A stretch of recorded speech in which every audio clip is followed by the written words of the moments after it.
వరంగల్ జిల్లా వర్ధన్నపేట ప్రభుత్వ గిరిజన బాలికల ఆశ్రమ పాఠశాలలో ఫుడ్ పాయిజన్ కలకలం రేపింది.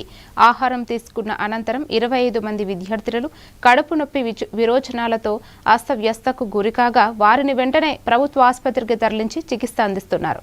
ఘటనపై స్పందించిన జిల్లా కలెక్టర్ సత్యసారదాదేవి విచారణకు ఆదేశించారు. హాస్టల్ పరిసరాల్లో అపరిశుభ్రత ఉన్నట్లు ప్రాథమికంగా గుర్తించిన అధికారులు పూర్తి నివేదిక అనంతరం బాధ్యులపై కఠిన చర్యలు తీసుకుంటామని తెలిపారు.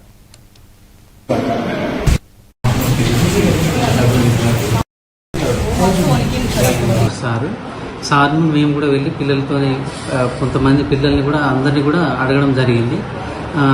తర్వాత హాస్పిటల్ సూపరింటెండెంట్ గారిని కూడా మేము అడగడం జరిగింది. అంటే ఎట్లా వాట్ ఈజ్ వాట్ అని అంటే దానికి సంబంధించి సార్ ఇక్కడికి వచ్చి విజిట్ చేసిన తర్వాత అది ఏ విధంగా అయిందనేది మనము చెప్పగలుగుతాం.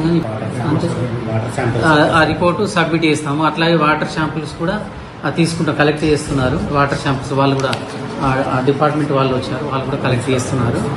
మా నాయకుల దగ్గర నుండి పిల్లల్ని హాస్పిటల్కి తీసుకురావడం, సకాలంలో డాక్టర్లు స్పందించి వారిని కూడా ట్రీట్మెంట్ చేసి కలెక్టర్ గారికి తెలియడం జరిగింది. కలెక్టర్ గారు ఇమీడియట్లీ వాటర్ శాంపిల్ను చేసి దాన్ని ఏ విధంగా రైతులకు నచ్చ చెప్పి కాలువలో కలిసేటట్టు, డ్రైనేజ్లో కలిసేటట్టు చర్యలు తీసుకునే విధంగా ముందుకు సాగుతాం. అలాగే పిల్లలకు ఎలాంటి ఏం కాకుండా ఇంకేమైనా అత్యవసర చికిత్స ఉన్నా కూడా దాన్ని ఇమీడియట్లీ ఆర్ఓ ప్లాంట్ కూడా చేంజ్ చేయించే దిశగా ముందుకెళ్తున్నాం. గౌరవ ముఖ్యమంత్రి గారు వారికి మంచి ఫుడ్ ఇచ్చి